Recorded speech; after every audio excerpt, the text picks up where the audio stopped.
Hello you guys, and welcome to Abundantly Minimal. My name is Sarah, and today I want to talk about saying no. In this video, I will be sharing 10 things, both physical things as well as more so limiting beliefs and negative parts of life that I want to say no to and be done with. With these 10 things I say no to, I hope that at least some of these may resonate with you and help you feel empowered to take on less. In our society, it's very common for us to try to be yes people. Maybe we're always saying yes to our bosses at work. Maybe we're always trying to say yes to the obligations and activities we feel like we should be doing, even if those don't actually give us as much value. Maybe we're saying yes to advertisers and companies who want us to buy certain products and claim that it will make our lives better. Maybe we're saying yes to temptation and things that ultimately won't help us achieve what we want. It's very easy for us to say yes in society, and it can be a lot harder to say no. Now, I think it's important to acknowledge that certain things maybe you can't really say no to. Currently, I am a teacher and also finishing up my master's degree in education. I'm not saying that I'm going to say no to my principal if they're like, hey, can you do this testing with your class? No, I have to do that, so I'm not going to say no to them. Likewise, I'm not going to say no to one of my school assignments. I have a big project coming up in early April, and I'm going to do it. I'm not going to say no to them because I want to, succeed in that particular course.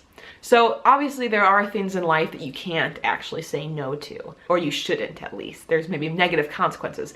But in the 10 categories I'm going to be talking about today, these things I believe can be manageable. Doesn't mean they're easy, but they can be done, and they can be done in a way that doesn't leave any long-term negative consequences, hopefully only positive ones.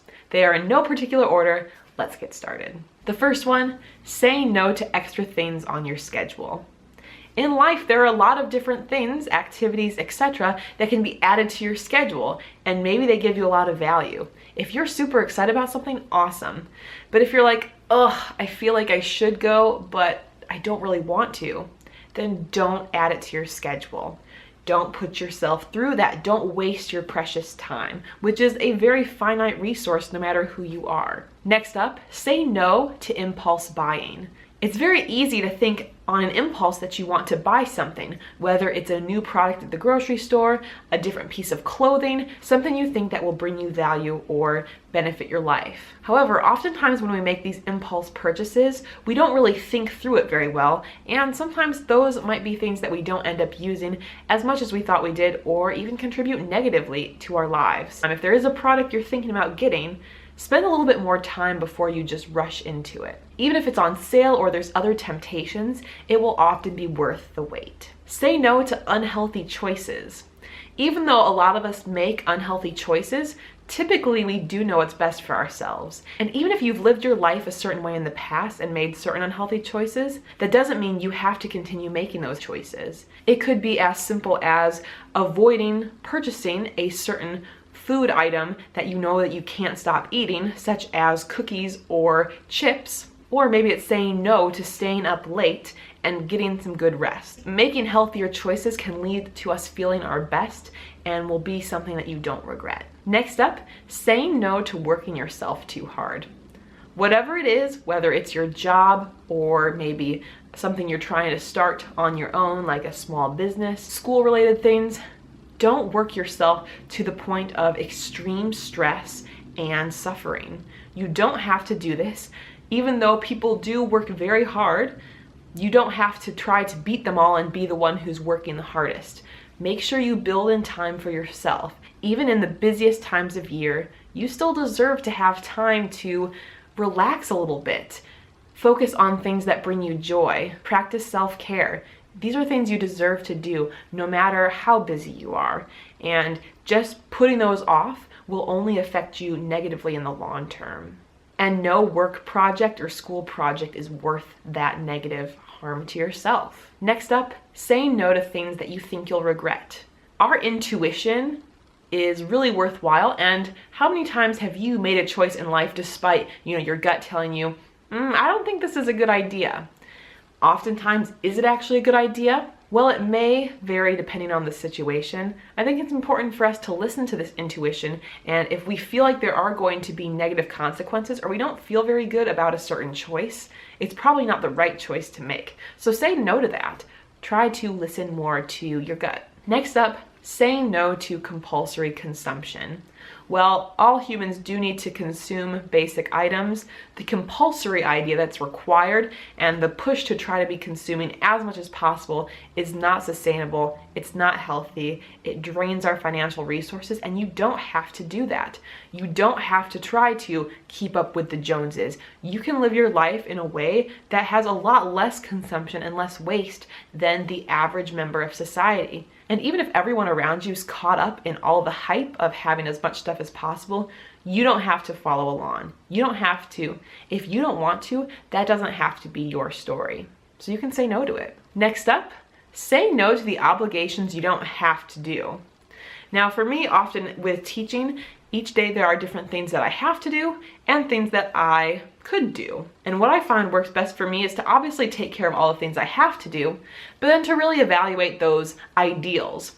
Yes, it would be ideal if I did X, Y, and Z. However, how would that sacrifice my sleep, my health, my happiness? And oftentimes I find that those extra tasks that could take up extra time may not yield the positive results that I would be hoping for if I'm spending that time doing something. Likewise, I think there's many other jobs or even tasks around the house. You've got things that are absolutely required and things that are helpful but can be not necessarily put off, but maybe don't have to be dealt with at that time, and you won't really notice any negative consequences from it. If we remove some of the things from our to-do lists, it can give us much more likelihood of getting done what actually matters, helping us feel less stressed out in the process. Next up, say no to trying to be who someone else wants me to be. In life, everyone's on their own paths, and there are others that maybe we wish would act in a certain way, and likewise maybe others wish we would act in a different way. To me, what matters most is that we acknowledge where we are on our own path and focus on continuing on that path in the way that's best for us, even if someone else disagrees with it. When you are able to let go of trying to be what someone else wants of you, that can be so helpful and honestly liberating, because you deserve to feel like you are in control of your life and that you're able to live the life you desire, not trying to fit the mold of someone else for what, risk of hurting their feelings. You deserve to be able to make those choices yourself. Next up, saying no to caring what others think. Sort of related to the last one, there are a lot of things that can make us feel guilty in life. Others might try to make us feel guilty for the decisions we're making, or even if no one else is actively saying these things, maybe we feel guilty if we're doing something that we shouldn't be doing. Maybe I should feel guilty for getting rid of certain sentimental items just because I should hold on to that stuff, even if it doesn't add value to me. Maybe I should feel guilty that I'm not committing my whole entire being into being a teacher, that I'm taking time to enjoy myself and build up my hobbies and passions. Maybe I should feel more concerned about making everyone happy. But the truth is I don't. I don't need to get validation from others in my life to be able to live my life as I am. I'm very happy with the decisions I've made. I'm a very intentional person. I do like to think things through and act with intention. Pretty much any action I make is not just an impulse whim. It's something I've thought about and have really evaluated and care about. And so I choose to live my life in the way that works best for me. Now, of course, this isn't to say that I'm just a self-absorbed, only thinking in my self-interest kind of a person. I care deeply about the lives and needs of others. That's where a lot of my goals to reduce my impact on this earth and on others comes from. But I don't need the validation of others to keep doing my thing. There's a lot of people who don't understand or agree with my choices in life, like my choices to be a minimalist, to be vegan, to be a teacher, to be a YouTuber, to be trying to run this business, to not drink alcohol, to not be sucked into a smartphone. I definitely go against the grain of society on a lot of different things, but I'm okay with that. And I don't need the validation from others to be able to be confident in myself and follow the path that I feel called to lead. And lastly, saying no to perfectionism. Whether it's with minimalism or anything else, maybe there's a goal of achieving perfection, but perfection does not exist. Even though there are many areas of my life that I have been very happy with how I have, progressed, and I feel very happy with the direction things are going, I acknowledge that they will never be perfect. And kind of going along with the opinions of others, I'm okay that they're not going to be perfect, and I'm not aiming for perfection. I'm trying to do the best that I can, and I think that's true for many of us. We're trying to do the best we can with what we've been given. That's progress, and that should be celebrated, not trying to attain this perfection that doesn't exist. So even though you can do a really great job at things, take the pressure off yourself, whatever it is. Whether you're trying to be the perfect husband or wife, whether you're trying to be the perfect whatever your job is, whether you're trying to be the perfect minimalist, it doesn't exist. Remove that pressure from yourself and allow yourself to be human. So that is my list of 10 things that I have said no to or am working on saying no to as a minimalist.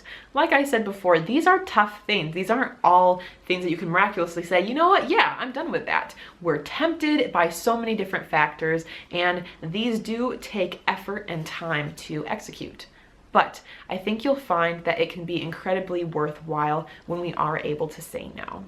I'd love to hear from you below in the comments what things you have said no to, or things you're looking more to say no to in the future. Thank you guys so much for watching. Feel free to check out some past videos here or subscribe to the channel if you haven't already. We'll see you next time. Bye.